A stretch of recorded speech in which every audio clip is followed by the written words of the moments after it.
Deputies. I'm visiting Mrs. Lulu Allen at her home in Grande Prairie to reminisce about the early days in our area. We are taping the story for the Pioneer Museum in Grande Prairie in order to have a permanent record of the experiences of the folks who helped to build our country. The tapes will be kept on file at the museum and will be available for research work and reference material.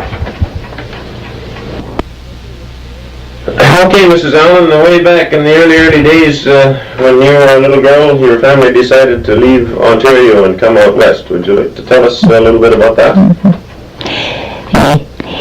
Yes, I was a 12-year-old child when we left Ontario, and a good many wondered why we wanted to come west. But my father was, his father was a pioneer in that area. The royalist stock, and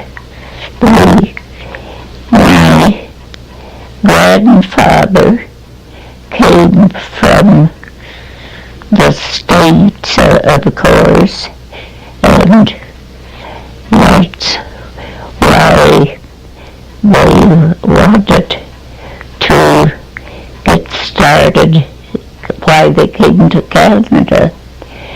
But my grandfather, I'm not sure if it was grandfather or great-grandfather,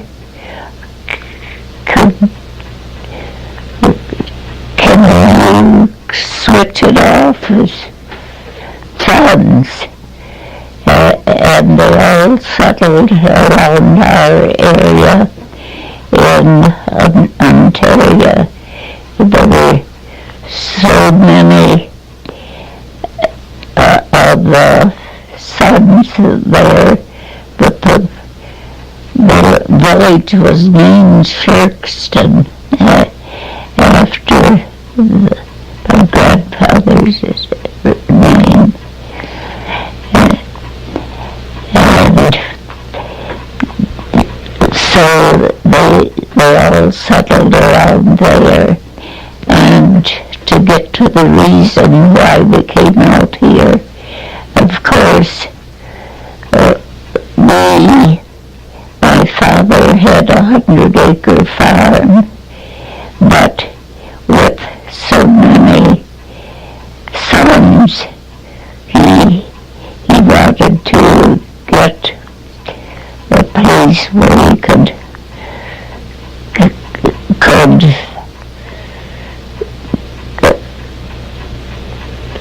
farm on a bigger scale.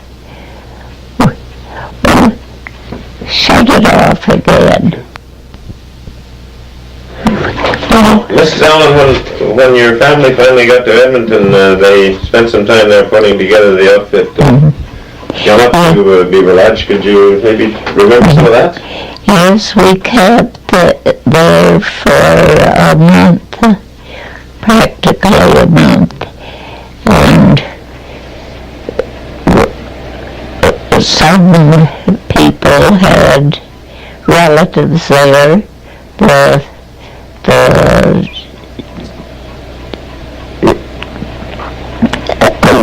gardens and drakes, they had people they stayed with, but our family rented a house, and we certainly didn't have much furniture, but we just camped in that, and the men would go out to the towns around looking for land, and found it very disappointing. We thought we'd be able to find good land to homestead out from Edmonton, but we found the good land. There wasn't much left but bushland, which our group had any experience clearing land, and it was a great disappointment, so we decided at that time, these Cornwall and these few people that had been in the north came back with glowing reports of the Peace River country. So some of them were quite true, and others were pretty well glossed over. What a wonderful place it was. So they sold us on the idea of coming to Grande Prairie, which at that time, the way the trails, there was no roads, was 550 miles, which was many months getting here. But we had the idea we were coming to Beaverlodge, and it always surprised me the good land north of the Peace, which was a beautiful, good farming country, but as the saying was, Beaverlodge or bust. So we kept on till,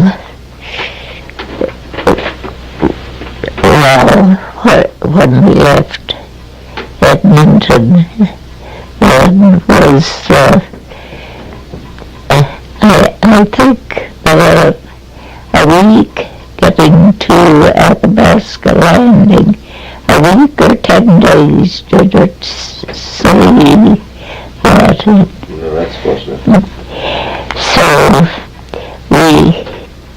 Athabasca Landing was a little town then, and we stopped there and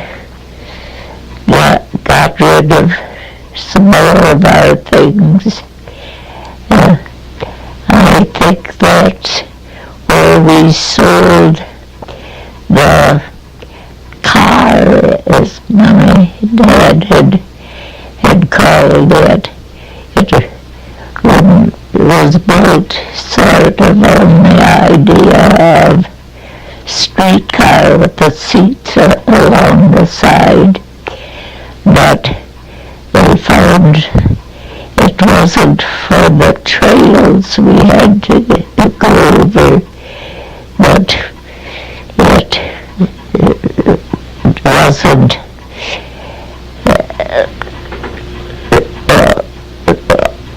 wasn't too suitable for travel, so it was sold there, and someone bought it, a bachelor bought it for his house then, and from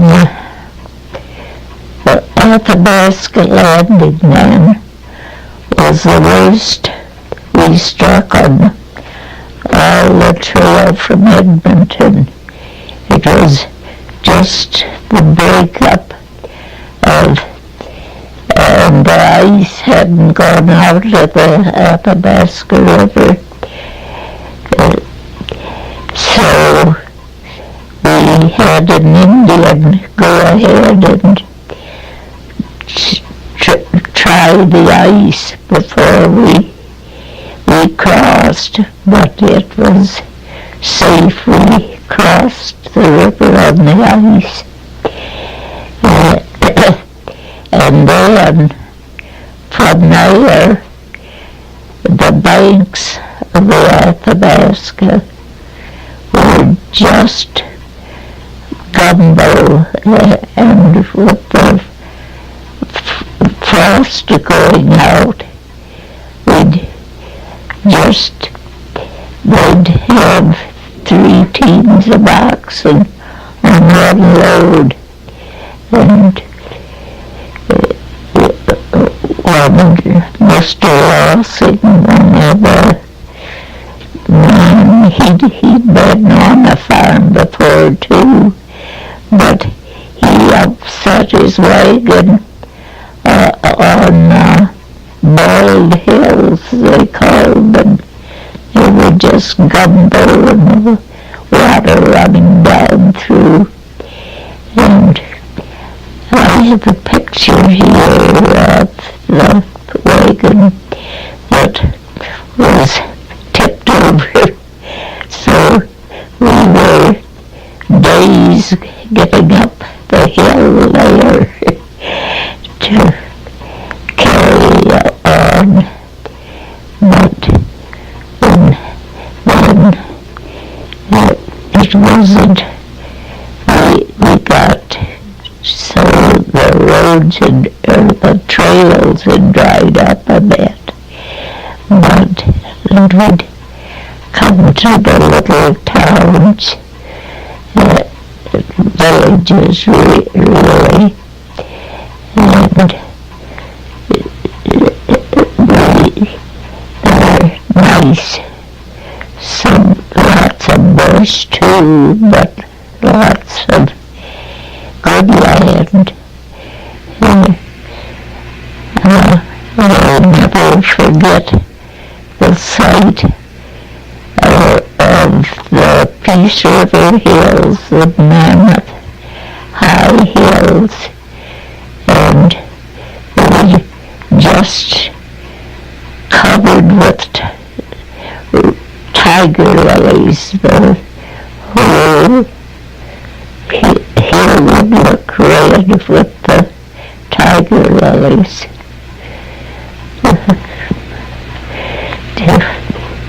Want to take a breather? Spirit River was one of the little towns as we came in.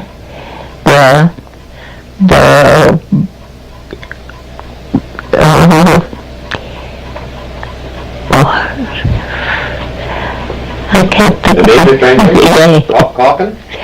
The English and Calkins, they had the store there, and the other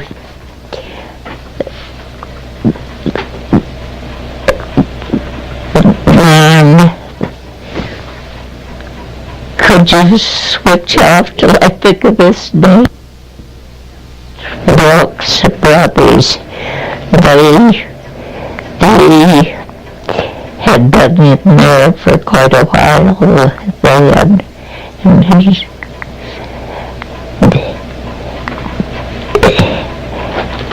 so you kept coming from Spirit River anyway, in spite of the nice country over there, eh?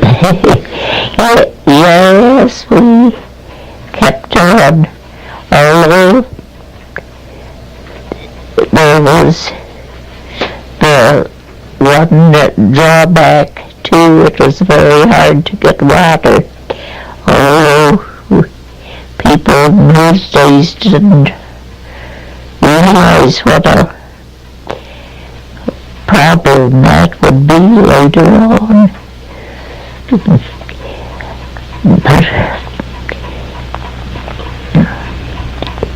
Going back just a little bit, you said when we had the tape out there, you were talking about crossing the ferries at Peace River Crossing in Dunvegan. Yes. And you were one of the very first At Dunvegan, yes. Is that where, or maybe I'm thinking of somebody else, but is that where the river was high or something was matter? You had to take one team across at a time? Was that Dunvegan? Or is it, I'm not thinking of somebody else?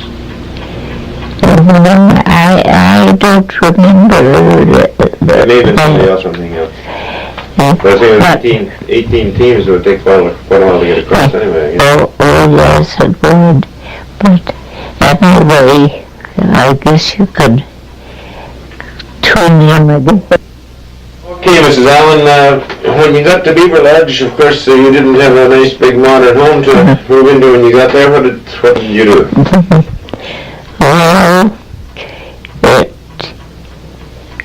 Well, when we arrived at Lake Saskatoon, I think there was a sports on there, mostly Indians, on the north side of Lake Saskatoon.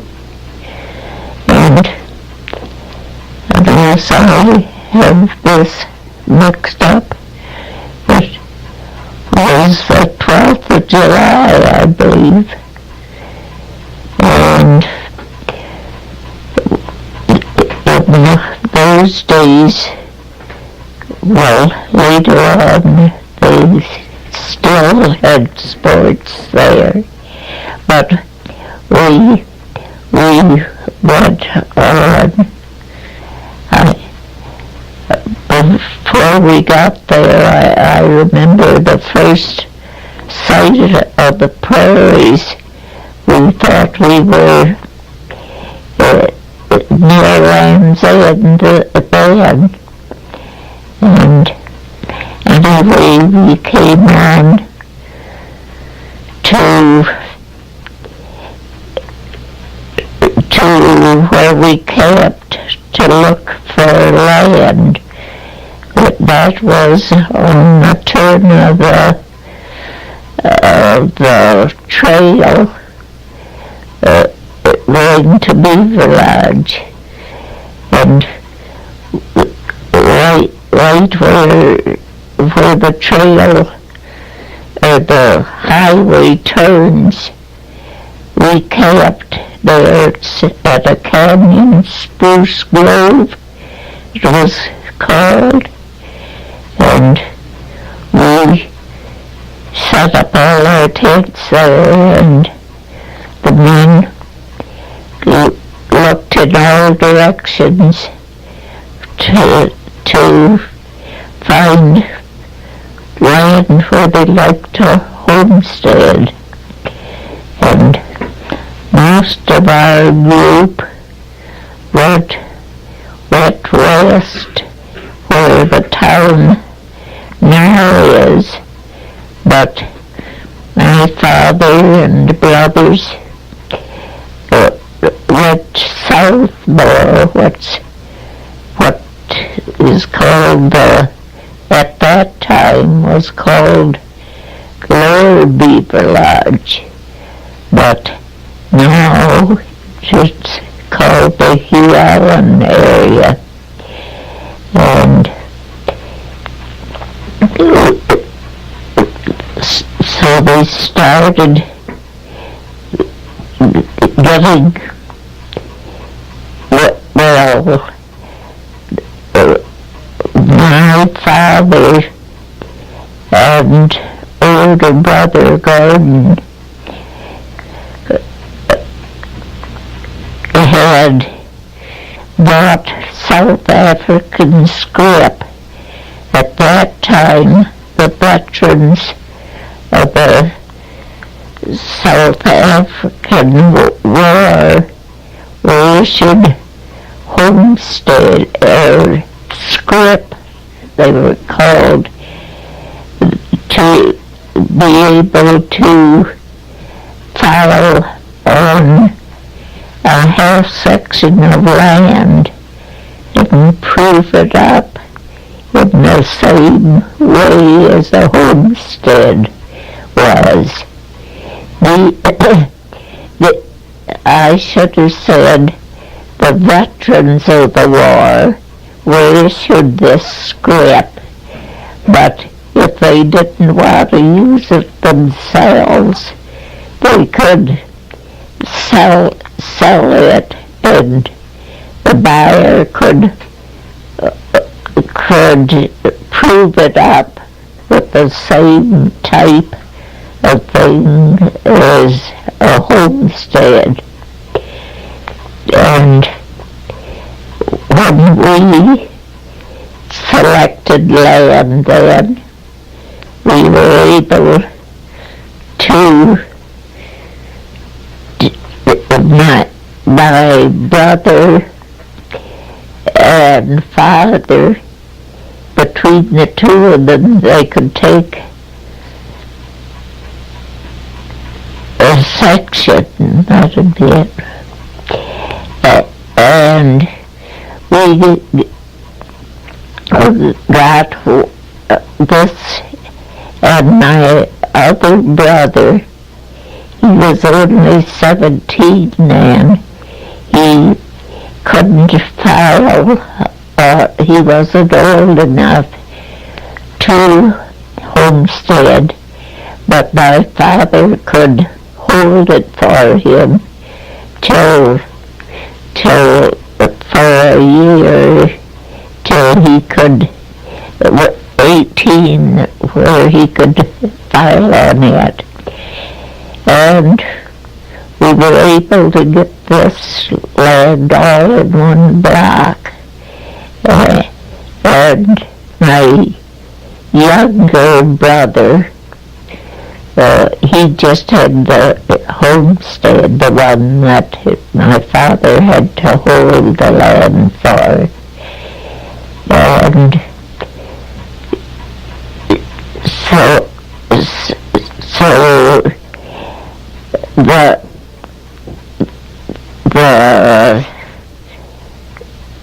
it was all in one block, and my father and brother made the section right there, and then my other brother, his was extra to one side, and we built on my father's homestead. Our first house was on father's homestead, just a mile south of where we were camped. And so that we set up the tent on father's north quarter, and they got out logs for the house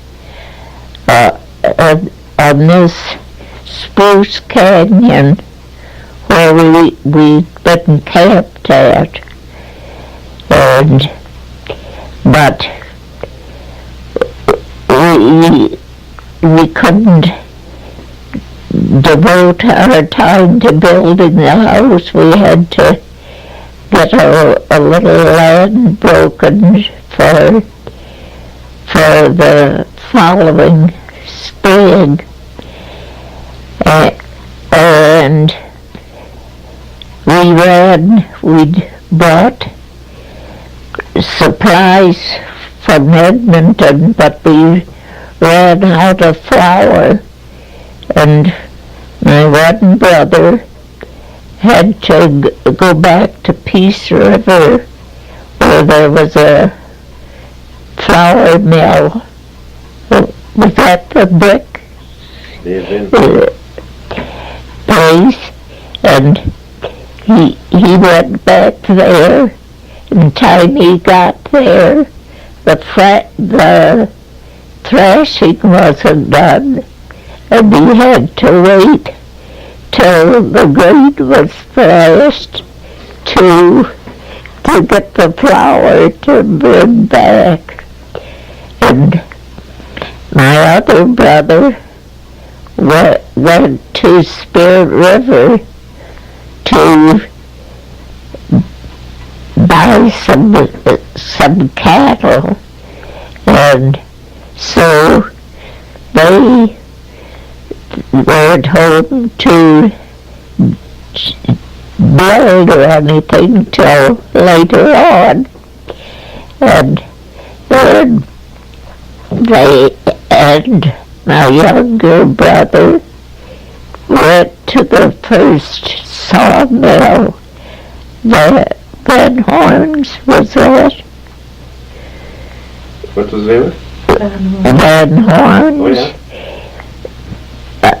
That was the first sawmill there, wasn't it? I think so, yeah. And he worked there to get lumber for the house at the sawmill.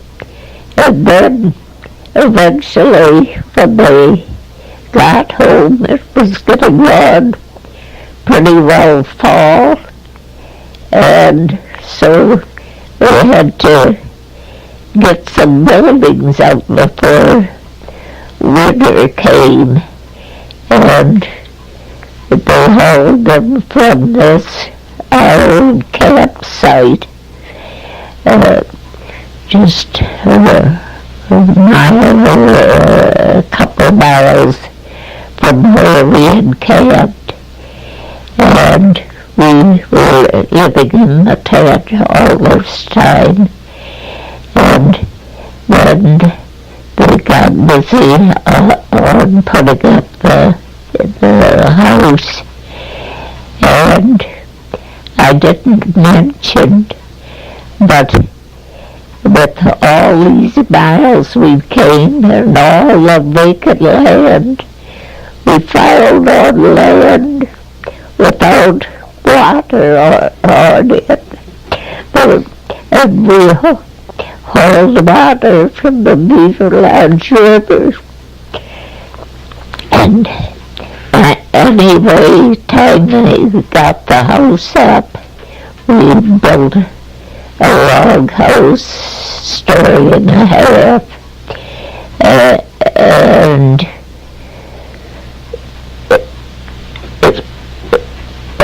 had all these side trips and everything.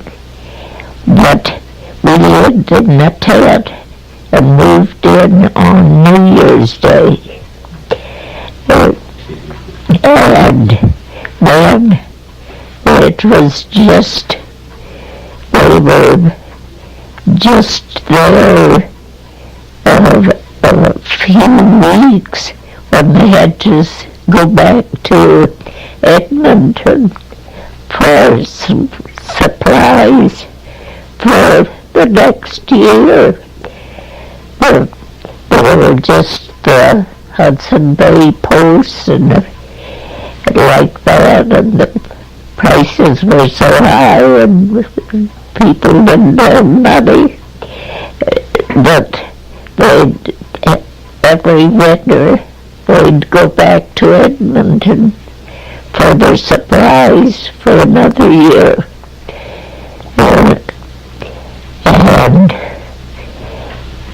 But we didn't suffer any great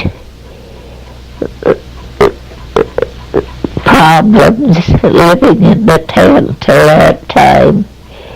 Was it a cold winter? Yes, there were times it was pretty cold, and we'd have to drive the cattle down to the river about a mile to the Beaverlodge River to get their supply of water for the winter, or for the day.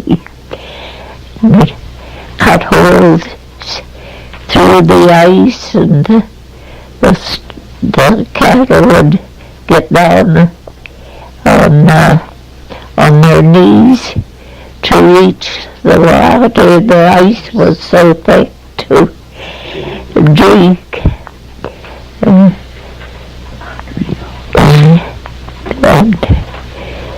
How did you keep the tent warm? The four-hole cook stove. Oh, that was your source of heat, eh? Yes, as long as the fire was going, it'd be quite comfortable, but there'd be frost on it, the quilts and so forth when time morning came.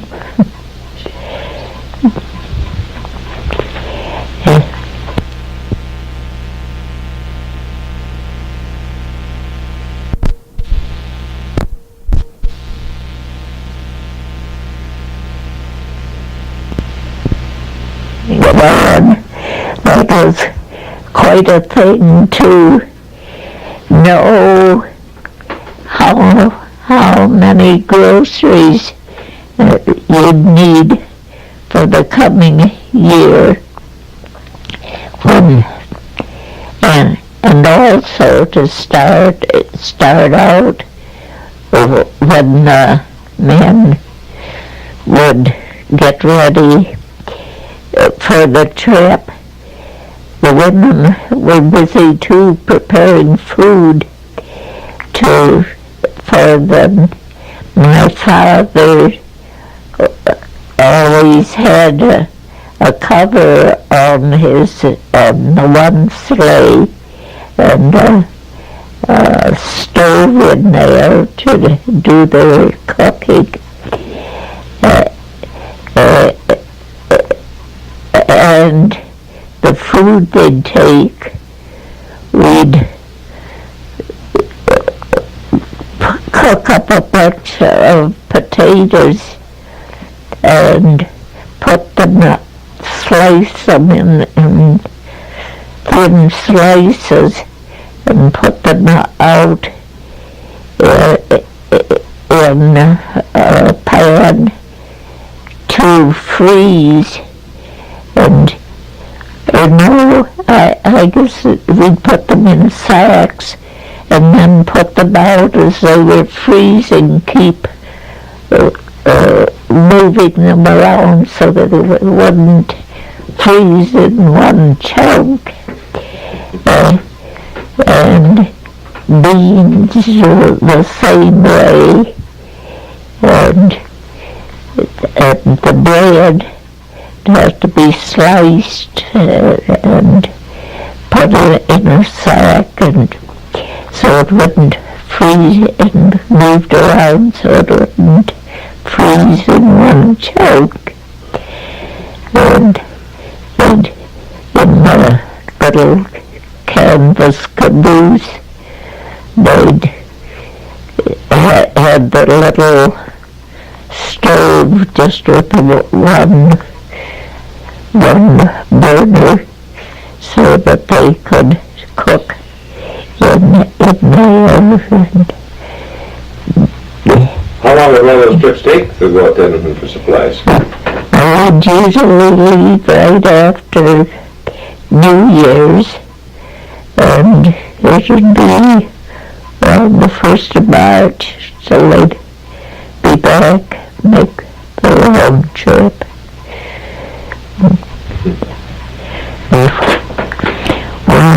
One year, I think that was about the first or second year they went out, and the spring broke up fast, and when they were coming back, the rivers were starting to thaw, and they traveled the Little Smoky, but it was overflowing and they could just see it coming behind them, and so they made it. Did I say Smoky? Mm-hmm. The Simonette, that it was overflowing and they were traveling, and they made it ahead of it, but when they got to the Smoky River, there was a big channel cut out of it that they didn't dare chance getting across it. So they had to camp on the other side and wait till the river went out so they could raft across. Boy, that would be... Yes, and then when they just cut logs for the raft, but the time they got across, the current had taken it down so far that they couldn't use the same raft again. They'd have to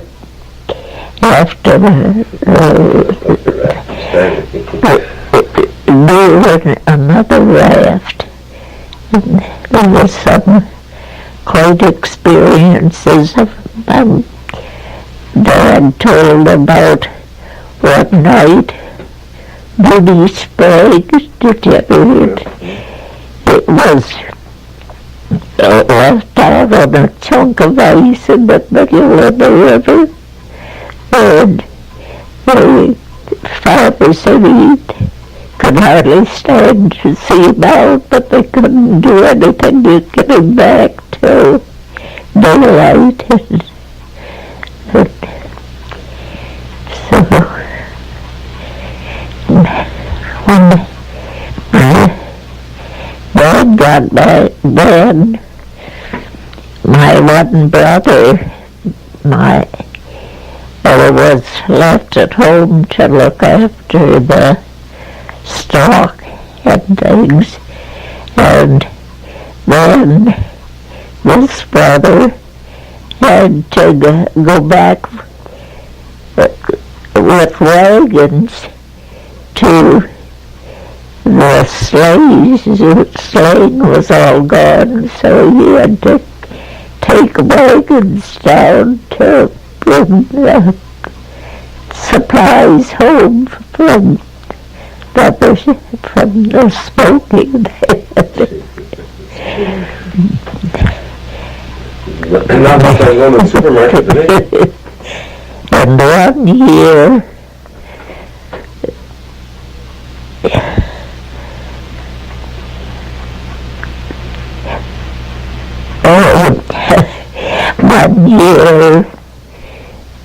there was a homesteader who lived about a mile from us.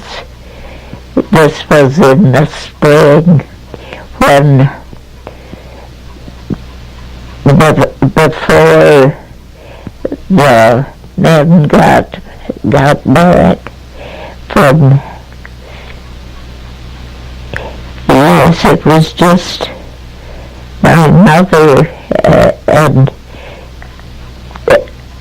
the girl and my sister and myself looking after the place, and this man came running, but the fire, he'd been doing some burning and the fire got away from him, and there was a big strong wind, and he said we might be able to save our buildings, but save the house, but he didn't think we could, the barns and the feed, the stacks of feed, but we all got out well, we had fire plowed around, but with the wind it had jumped to the fire guard, and but so we'd had pails of water and gunny sacks to soak them in to try and hold it by where the furrows were. And anyway, we were able to save the house and the barn and stacks of feed too, so we can breathe freely. Well, it was coming from one direction, and then the wind changed, and the next day, as far as you could see, it was nothing but bird over. What was that, do you remember? No, I can't remember these years, the dates at It all. doesn't matter, I had never heard that part before. No. Well, I know one year you can remember. I'll bet you that's when you weren't a Sherk anymore and all of a sudden you became an Edgerton. You remember that year? Yes. That was 1916? Yes. Was there anything extra special happened around your wedding day or the wedding party or anything? Who was you, by the way? Who was the minister? Mr. and Mr. Forbes, Reverend Forbes. Yes, I have a good picture of him in my album. Yes, and we had... One of the earlier weddings in the district, or? Well, no, there were different ones before. My sister, Maud, I had a brother and sister twins, and my sister married Grande Prairie, one of the men that came in with us on the trail. And our first home was half a mile south of the old garden store at Beaverlodge. Billy Johnson, did you ever hear of him? Yes, he owned this house and we rented it from him.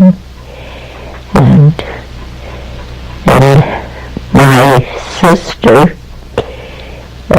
and Grande Prairie, they lived just across a little ravine from us on the next. It was on the line between the next quarter. Well, your first husband, Charlie Edgerton, he came in pretty early too into this country, didn't he? Yes, I don't know, he made several trips walking over the Edgerton Trail. And that was our family. Well, when Edgerton Trail was first made, had such problems on it. But our father and brothers, they went out to Edson over it 1 year, and it was so bad they figured that they'd rather go the longer way, and they shipped to Edmonton. Well, they shipped to Edmonton from Edson and came back the old road. It was quite a killer, I guess, that road. On September 12th, 1916, I was married to Charlie Edgerton, who walked over the Edson Trail many times. He had been working for my father, probably one of the most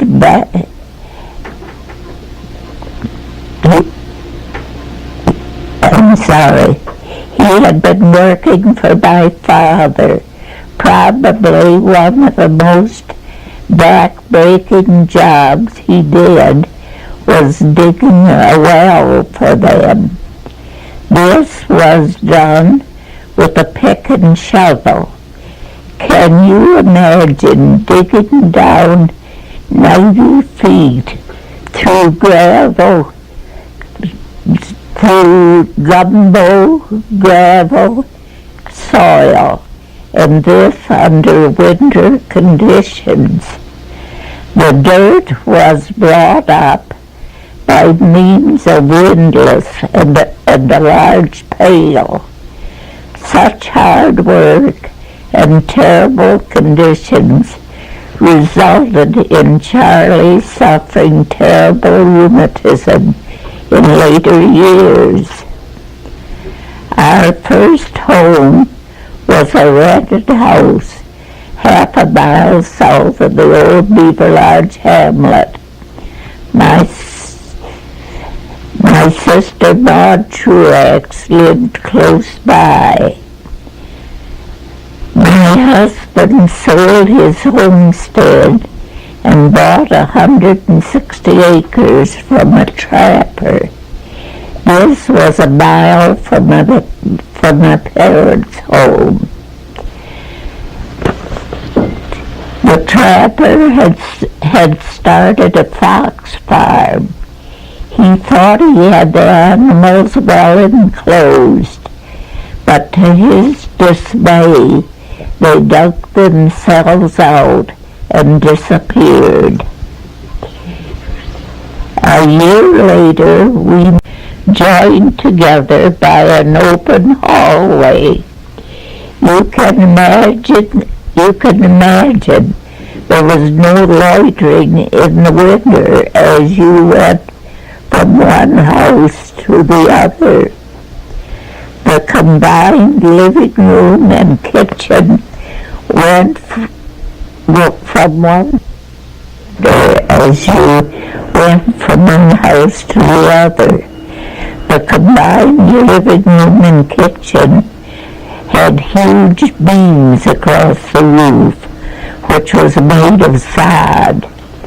As the years went by, one huge center beam cracked.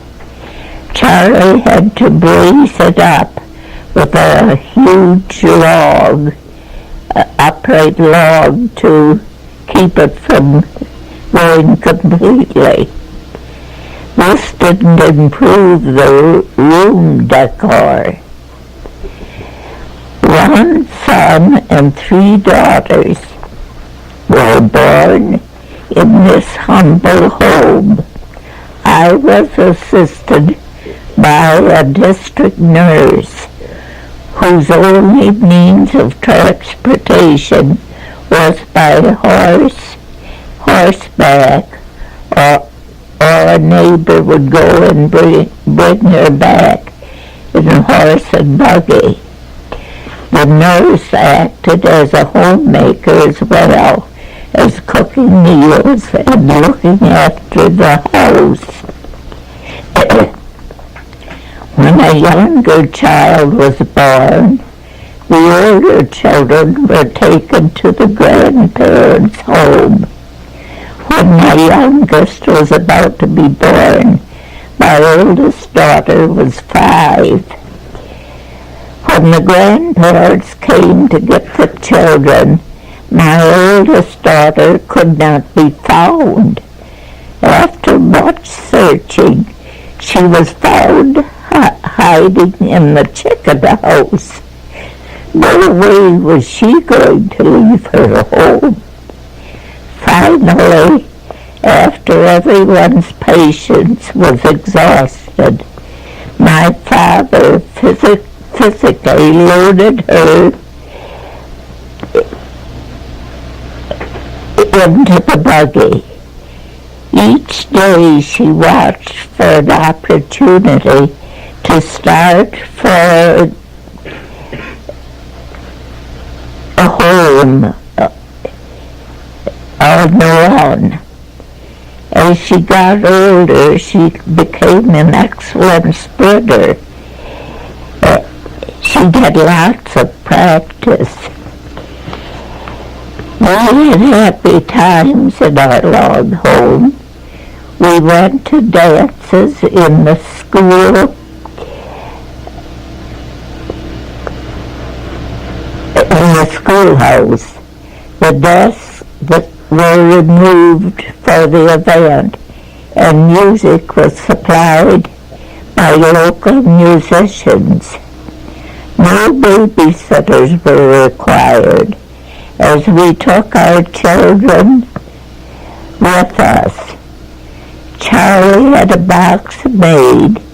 We put it out with blankets for the baby's bed, so nestled comfortably in it while we enjoyed the dance, going out to check frequently, then carried in-house on return home, maybe never realizing we'd been gone away. A few years later, Charlie bought a large granary from a neighbor, and this shell became our new home. Naturally, we found it very cold for our Alberta winters. We had Russian neighbors on a homestead a few miles away.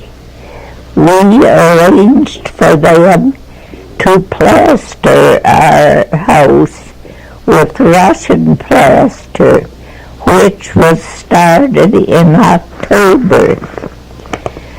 The plaster was made with gumbo soil and sand dug up locally, straw, and hauled to our home. This was put in a wooden frame outside the house. Water was added, then tramped with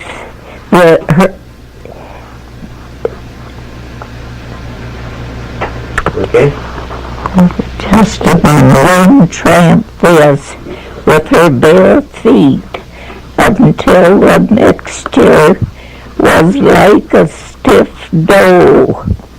The building had originally had boards nailed on 2x4s, which were now taken off and split to make coarse lath and nailed back on to hold the plaster. This was put on with bare hands and left to dry. Then another layer was put on, but instead of straw, fine chaff was mixed with the gumbo. This also was put on with bare hands. After this dried, the final touch of sandy mixture was put on with a large brush and left to dry. However, calamity struck. Winter came early, and in spite of 4 or 5 airtight stoves, the mud would not dry. The sour smell of the wet mud was worse than the Procter & Gamble fumes so familiar to we Grande Prairie residents. The weather continued cold all winter, and the plaster didn't dry. The house was very damp, with things mildewing, and although my husband and I stayed there, the children stayed with neighbors until the spring.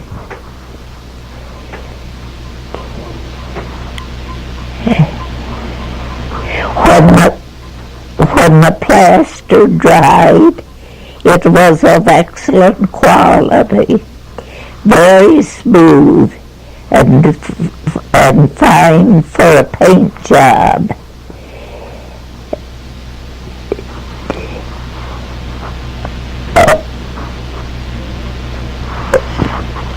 A very warm and comfortable home. When it was moved 9 or 10 miles to the town of Beaverlodge, the plaster never cracked, even when a dormer window was put in. The children were delighted to get back home in the spring. They said they had been served sloppy eggs for breakfast. That was far from their favorite food.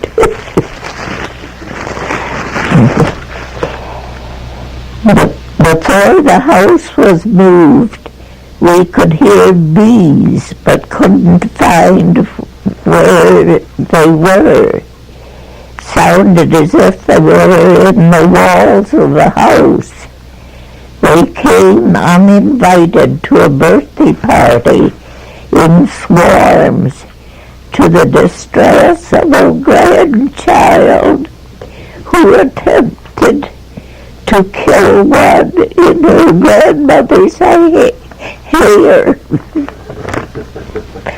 After years of hard work, milking about 15 cows, seeding, harvesting, raising pigs, selling chickens for $1 each, and butter at 25 cents a pound, we were able to purchase more land.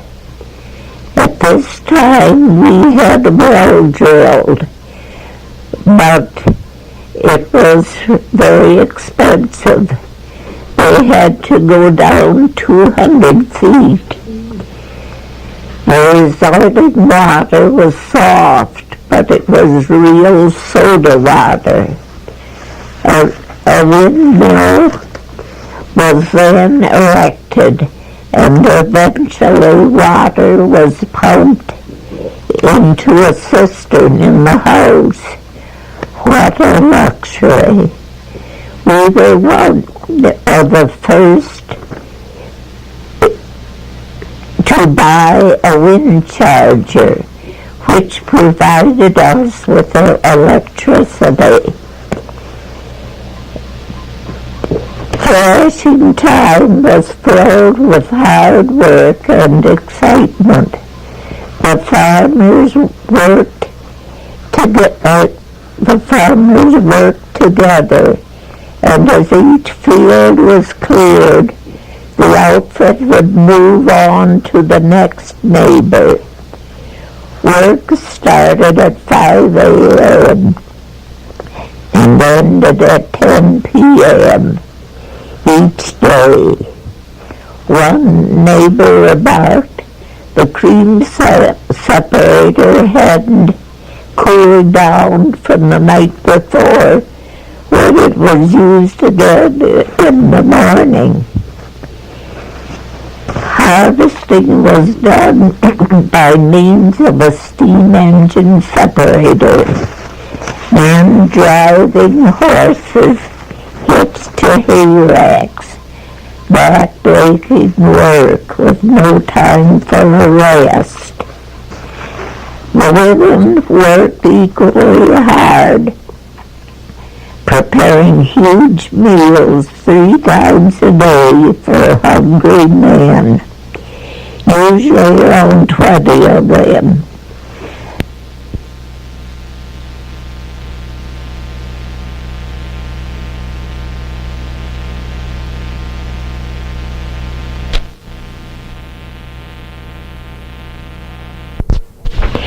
Coffee and a lunch was sent out to the field in the afternoon.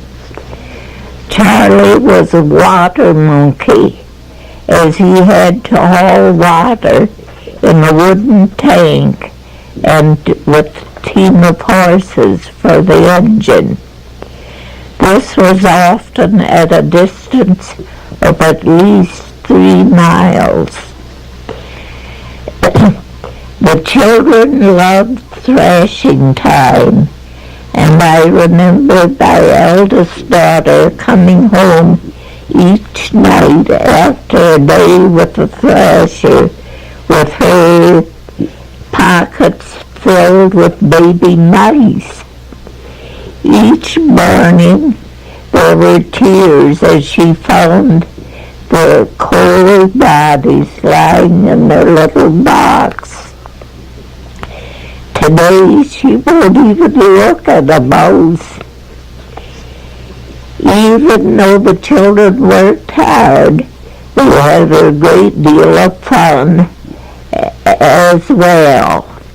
One particularly exciting activity was hitching a calf to a sleigh, a hen sleigh.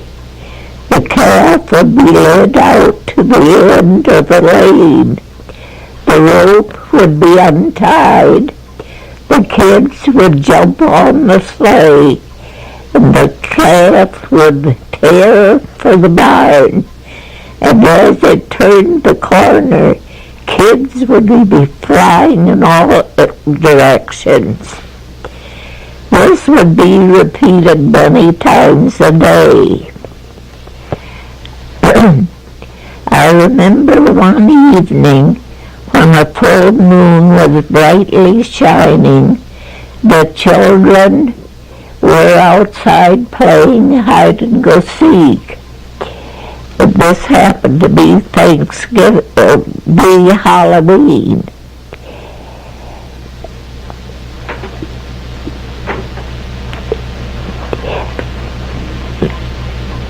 The youngest daughter decided to go and hide in a stall in the barn.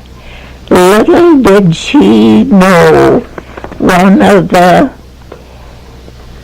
our most quiet horses was in the stall. Running in, she scared the animal so badly the horse kicked her. My husband was milking a cow at the time. When he heard the noise, he ran to the stall. He picked our daughter up and tried to stand her in a safe place. As she fell, immediately he knew her leg was broken. He carried her into the house immediately. Her leg was broken. He carried her into the house, and the other kids filled sacks with sand to put on either side of her leg as she was put on the back seat of the car and taken to a doctor in Beaverlodge.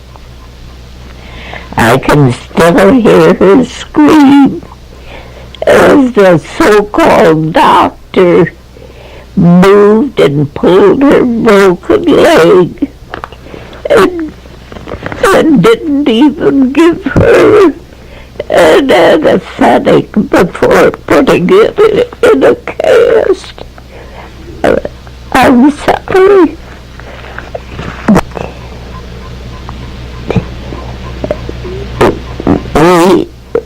We took her home and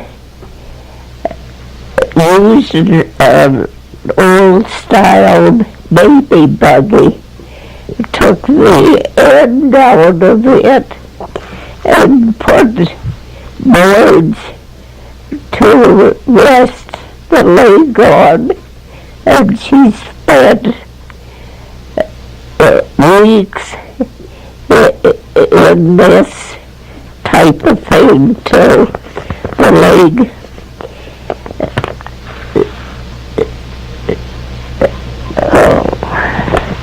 That's real? what they did, I guess.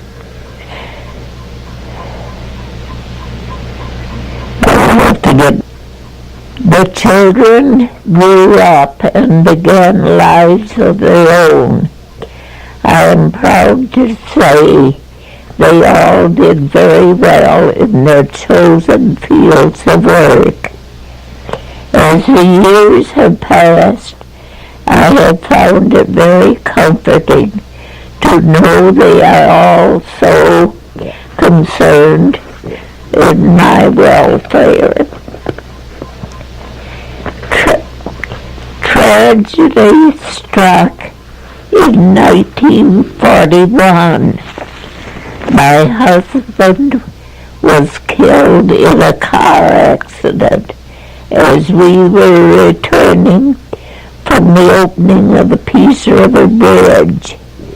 At this time, my son was married and lived in a house in the same yard as us. The farm and worked with his dad since leaving school. Now he had to work it alone, but he was very successful and acquired many sections of land and raised heavy draft horses, which he showed at various fairs, winning many prizes. He also was a 4-H leader for many years. Recently, he was honored by a trophy being presented in his name.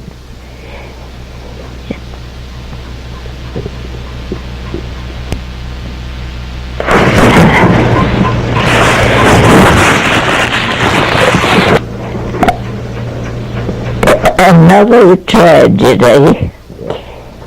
My son and family were on their way for a Sunday visit with neighbors. They were struck by another car at a crossroad. The children were all thrown from the car. All were hurt, but one child was killed. Many years, in 1958, I married Hugh Allen, a former cabinet minister in the UFA government of Alberta. He was president of the livestock co-op, and he was instrumental in starting it in the Peace Country.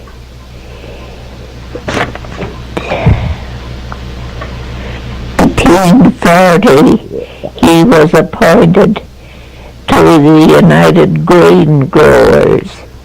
In 1967, he was nominated to the Agricultural Hall of Fame in Edmonton.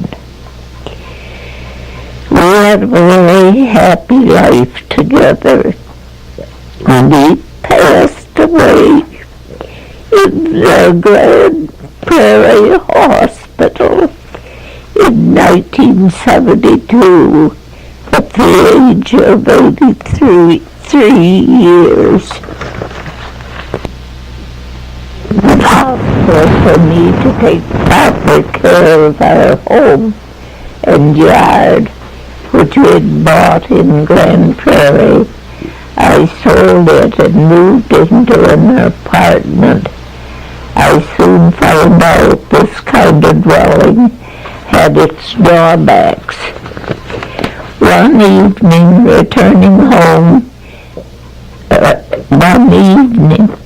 I returned home and found to my horror I didn't have a key to my apartment. Never experiencing anything like this, I had no idea what to do. Where could I get help?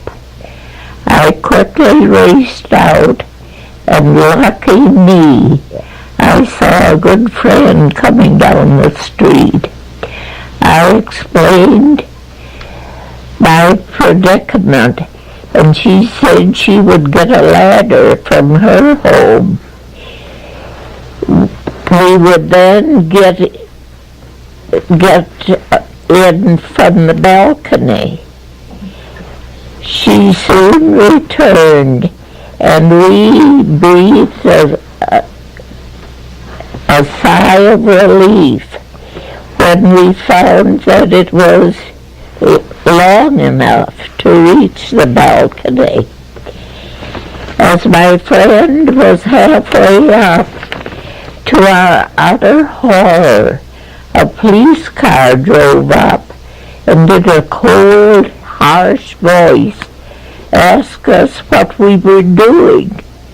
My poor friend was paralyzed with fright, and it was only after a great deal of explaining we were not charged with break and enter. We had a great laugh over this later. At the time, it was not funny. I now reside at Wild Rose Manor. As I end this tape, I would like to refer to some ideas of my good friend Ed Heller, now deceased.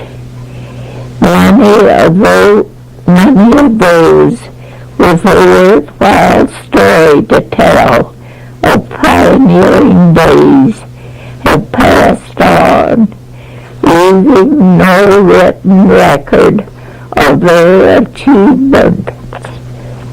It is left for those of us remaining as best they can to gather accounts and tell of the weary days of the trail, the many trials and tribulations of homesteading, and the neighborliness of those for miles around.